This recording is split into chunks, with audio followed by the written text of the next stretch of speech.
Hey, Dr. Shane back with another Friday 5-minute magic tip. Hope you guys are doing well. Got my buddy Tanner here with me today. I wish you could see the view that we're looking at right now of the awesome Grove Park Inn in Asheville. We're attending a little conference here in Asheville for the North Carolina Academy of Family Doctors. And just want to get away for a second and talk to Tanner, who's doing DPC in the Apex, North Carolina area, Clearwater Health. Did I get it right? DPC. Yeah, Clearwater Health right. DPC. So there's some other Clearwaters out there, so it throws me off every now and then. So just a quick shout out to Tanner. I want to get his advice and information on working with employers, how it's going. He's kind of started out pretty recently. So I wanted to just see how that's been going for him and get his take on it. So Tanner, tell us about how you just started. Tell us a little bit about your practice and how's it going? Have you been able to connect with employers? How that's working out for you? Yeah, thanks, Shane. So, I just got out of the Army in July. So I was like born into the real world here in July. And until then, I was just like in the green suit world. And so we really tried to hit the ground running. And so the most important thing was we knew what our goal was, which was to open a large scale direct primary care practice. And our goal, just to like set the right tone, our goal was not for me to be, overwhelmed with my own panel and kind of pulled out of working on the business and working into the business. So we had set up relationships with brokers and large employers going back about a year before we actually launched. And fortunately, 2 months, about 3 months actually, before we were ready to launch, we got called by Hint Connect, who we had already established with. They had a large panel available to us that wasn't going to be adequately supplied with DPC.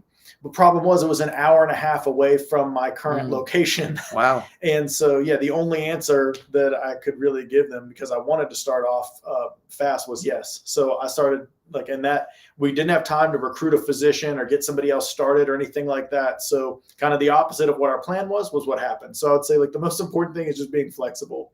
So I ended up commuting an hour and a half each day. If somebody needed a COVID swab and I'm at home already, I would either have to deal with it over the phone or try to talk them through getting it at a pharmacy or tell them hey, I'll be there in a couple hours, stand by, right? And those were 2 on-site facilities. So we're in 2 factories in central North Carolina. And then we were still building out our office that is large enough to hold 3 doctors and an esthetician and has a procedure room. That's all in Apex. So that all came online in August, and we were like, all right, well, we're established for these other 2 towns, and we have your patients are your sales force. Like I always say, with working with employers, you really have 4 sales that you're doing. So the first sale is going out and talking to brokers, and that's painful, and there's cognitive dissonance. They refuse to accept that they've been wrong about these concepts. They're threatened, right? They hear what you're doing, and it doesn't quite align with their financial incentives, but you have to make that first sale. Then if you convince one of them to actually be your ally, they're going to go and talk with a business. You want them to always bring you with them as they talk with that business. That's your second sale, is convincing this business that they also should buy into the concept. Then your third sale is when you go to open enrollment. At open enrollment, you have to convince all these new members that are employees of this place that their employer's not trying to set them up for failure by dropping Blue Cross Blue Shield. And they're actually trying to take better care of them by bringing on this new concept. And people, I would say, go into open enrollment anticipating that people are not going to be welcoming. Even though you're I'm a doctor that will come to your house. You can text me on Christmas and all these things. They're going to be that sounds strange. And I don't believe it. So just be ready to win over people. That's your third sale. Your fourth sale is continuing to deliver to all those patients so that they go out and become your sales force, right? So in these 2 other locations, we have a large employer and they're already our sales force out there. But we had opened a new office in Apex.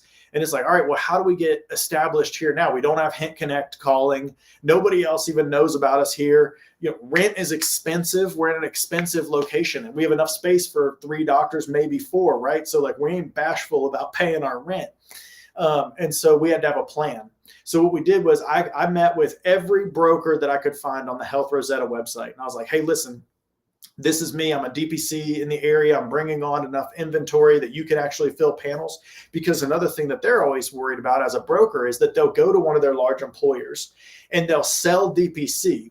And then when they go to the shelf to get DPC to deliver, there's not enough inventory, right? So you need to be able to go to that broker and say, hey, here's exactly how much inventory I can accept right now. Because they might have some employers that they're taking care of that are 4,000, 6,000 employees. And they're like, are you barely treading water? And if I throw you an anvil, you're going to drown? Or have you built a boat around you? And at the beginning, I had to be honest. And I was like, Blue, listen, my toes aren't touching the bottom and I'm treading water. Like, do not drop an anvil on me right now. If you like, I'll take care of a life jacket. If you want to throw me that would be great. And fortunately, some of them have. And we've gotten these smaller employers were the right thing to get started with, because it also enables you, especially when you're first starting out, to work on your systems. Like, how exactly does an employer show up in your electronic medical record? How do you get your contract signed? All of those things were challenges that we first had to figure out. And then what's your process? When, like you talk about in your book, I think you had like 700 patients one day, more than you had the last. And it's like, all right, where do we start? They all need everything. They've all been neglected by all these systems, right? And they need refills yesterday because they didn't call Blue Cross Blue Shield to get their last caregiver to get them. So you're like, all right, we have to have some way to process all this. And every new town that we go to, we have to set up those processes. And we do everything like is pure DPC. So we're doing client billing and dispensing and going out and, we'll do house calls and all those things. But you have to set up those relationships really before you can actually deliver. So like as we hear where there's going to be an employer, say we've got one in Fuquay, or we've got one in Wake Forest, we're like going out and we're talking with all of the local imaging centers and things like that to see if we can get a better price. And some of the patients, they might not want to come in and get their medications if they're a little bit of a drive from our office. And so we set up the ability to like mail them a medicine or something like that, or a drop off from another employee that lives close to them. So there's definitely been a ton of challenges. And one thing I would say is like when you go to work with an employer, where you get in your mind like, hey, obviously, like I can save them $5,000 on one image. Like I was saying, we had a patient that was going to get a brain MRI, and it was going to cost them $5,700 at our local hospital. We were able to get that same MRI for $429. So I look at that and I'm like, hey, we just paid for like 5 years of DPC membership with this one image that we delivered to you. Obviously, everyone's going to want this. But then you go out and you're talking with employers and they're like, I think I'll keep getting screwed by Blue Cross. And you're like, what is not computing here? And I think like one of the biggest things to keep in mind is you have 3 things to invest when you're starting a business. These are the 3 fundamental human commodities. You have health, wealth, and time. Well, it's going to consume all 3 of them, right? And like time is the one that you can't really like build up a reservoir of and then spend it all in the first 25% of your marketing period, like you can with your health and wealth. Like, you should spend 50% of your marketing budget in the first 25% of your marketing term for any new push, so that you like get the word out there and get your 7 points of contact and all these things. But it really does take the employers just like hearing about you over time and seeing that you're going to be a sustainable business model and things like that. Because the last thing they want to do is break off their 75 employees or something, put them onto something. And even if they love you, you don't last, because they hear about our business model. They hear about DPC. They look at what they charge for your tire rotation or whatever. And then they hear that you're going to be a doctor 30 days a month for like $95. And they're like, that's not sustainable. I don't see how you can make money. What they don't appreciate is our overhead is so low that that's still profitable, right? Right. So they look at you and they think, I think you're like a well-meaning person. And I respect that, but I don't feel like you're going to be in business. And I don't want to like kind of shuffle my personnel this much. So being ready to like be resilient, answer their questions. And a huge question that all of them have, I would say the first question when you talk with an employer, and you say like, hey, we're going to see your people will take care of 90% of their needs, right? The next question that they have is, well, what if when they get cancer? Or everybody comes up with these hypotheticals, like, what do I do if my eyeballs fall out? And all these things that they push on you, you're like, well, I've never even seen someone's eyeballs fall out, but at least like we'd be able to catch you when you're just getting eyeball pressure and before they fall out, right? But the thing to keep in mind is you want to tell them like, hey, we're not saying that you should like go up in this plane with no parachute. We're saying you shouldn't just buy a bunch of parachutes and expect to arrive somewhere. And that's what you're doing when you buy a health insurance plan, right? Like no care is delivered by a health insurance plan.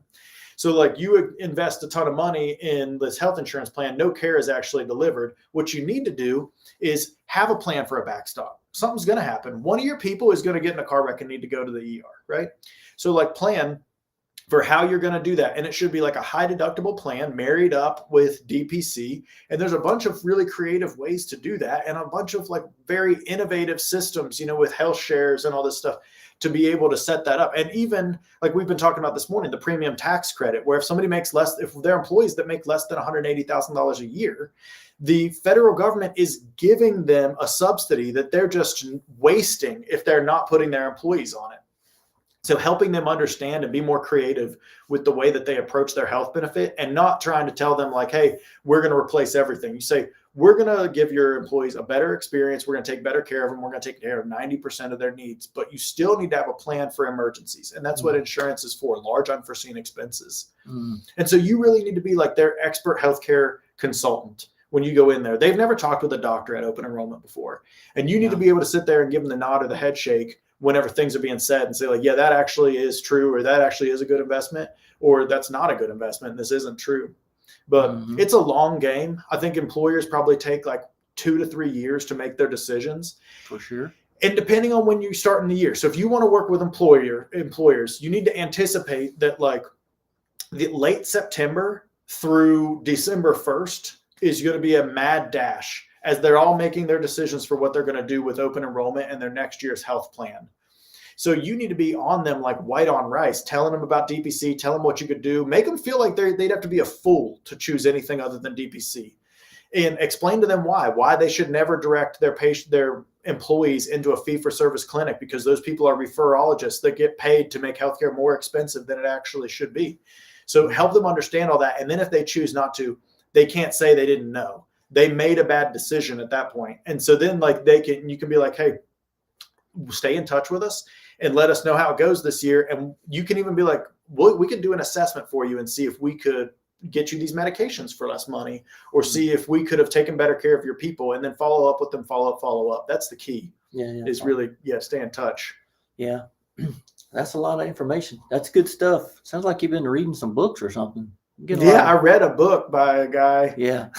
Sounds like some good information. So tell me this, it's not all roses out there. It's not all lollipops and suckers. Tell me what's frustrated you in the connecting with employers.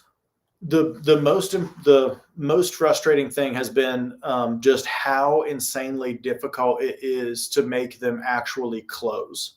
So I will go and I can like sell a ketchup popsicle to a lady in white gloves, right? And so I'll go, and they're like not only enthralled with our product, but they want to invest. They're like, is there some way I can like buy equity in this? Like, this is going to be huge, So it's like they're a true believer, right? When I leave, and then I'll like send them the documents to sign, and a week will go by, and I'll be like, hey, did you get those documents? Did we send them to the right email and everything? And they're like, oh yeah, we got back with the broker, and then we weren't really sure the way it's going to work out, and blah, blah. And so like, there's such a difference between making somebody believe that DPC is a great concept. And this is something I'll tell you to watch out for as you're contemplating opening your DPC practice.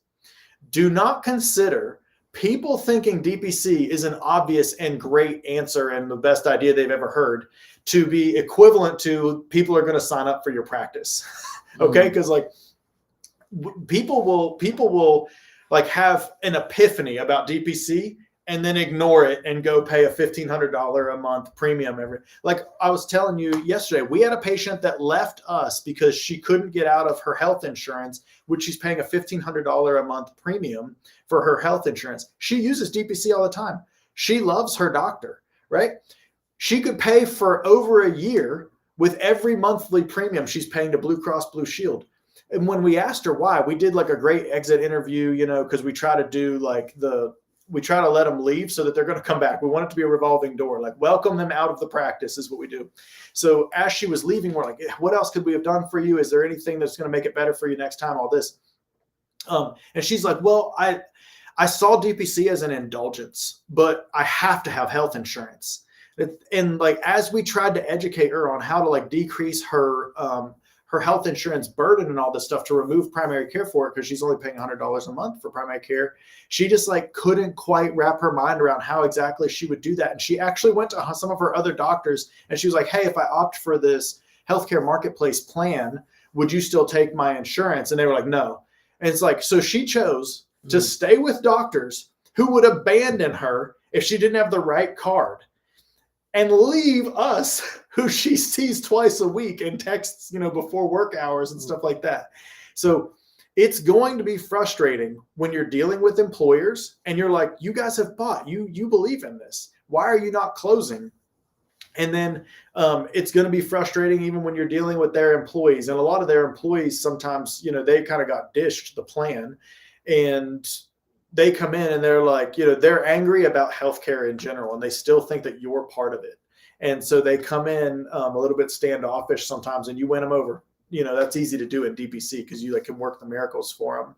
But I'd say the hardest thing is just figuring out how to market to employers. I mean, listen, I went door to door to every office on Main Street, every industrial looking building I could find for over a month. I closed one person, and it was a super medically complicated person who had been abandoned by all doctors. And it's took a ton of my work and effort to get her squared away, right? Not who I was searching for. But what I didn't realize is if you go out and you just work really hard at introducing yourself once, you've only done 1/7 of the work. It's going to take 7 points of contact. It requires, after you talk to them in a meeting, send them a thank you note, send them an email with some resources you were telling them about, connect them to somebody else, reach back the next month and ask them if they had any questions about the email that you sent. And then, pay them another visit and tell them about some new random service you just added. Like, hey, we're giving out, flu shots for $10 or something. And we just wanted to leave a flyer. And they need that repetition. They need to see that you are omnipresent before they can really decide. Otherwise you come just a breeze, In the Army, we call them good idea fairies. Somebody walks past the meeting and says an ingenious thing and then disappears and leaves it to you to implement. And you just don't want to look like a good idea fairy. You want to look like an implementer. Yeah. That makes sense. Final thing, where do you see it heading? You feel good about the future for DPC and for employers? Where do you think things are headed? I think you'd have to be a fool or a masochist as a physician to work in the fee-for-service system if you could get the same deal from a direct primary care practice as, a W-2 employee. So I don't think that it's easy for people to start a DPC practice. I think what happens with a lot of us is you say, I want to be a DPC doctor. And then you wake up a year later and you find out you're an entrepreneur. Go into opening your own DPC practice planning to be an entrepreneur. All right. You get to be a DPC doctor on the side, but most of your time is going to be spent running that business. And most of your thoughts outside of work are not about some patient care. It's about the business.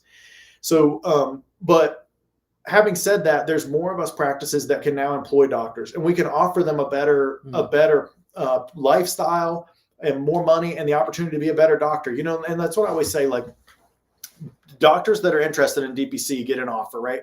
They look at DPC and they say, hey, I can be a better doctor, make more money, and have more time with my family as a DPC doctor. But if you become an entrepreneur, now it's do you want to take out a second mortgage, learn to hire and fire people, and figure out how to do your taxes in a business? It's heck no. So I think when you go to national conference or you come here to the AFP conferences, it's going to be nothing but DPC booths in 10 years because they're the regular fee for service system is hemorrhaging physicians. And all of us DPC docs are sitting there waiting for physicians that we want to come and be great in our practice, right?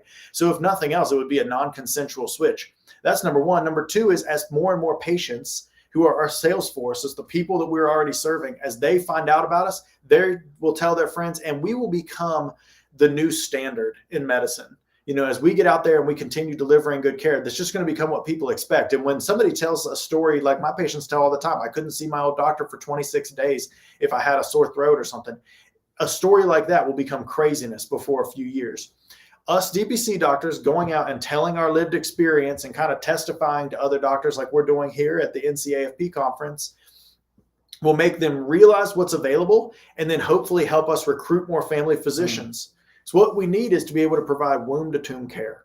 We need real family doctors that can come out, operate full spectrum, really take care of people, not be referrologists. And that's going to drive those idealistic students, med students and pre-med students into direct primary care and increase the number of recruiting or number of doctors we recruit into family medicine as well. That's awesome. A lot of good information. Hope you guys were listening. Reel it back. Listen again if you need to. want to share that with you. Glad Tanner's here with us to learn, and we're here trying to share with as many people as we can here at the North Carolina Academy meeting. You guys have a great weekend. Hopefully shoot another video to you guys on the next Friday. Other than that, we want you guys to have a great weekend and keep the DPC magic going.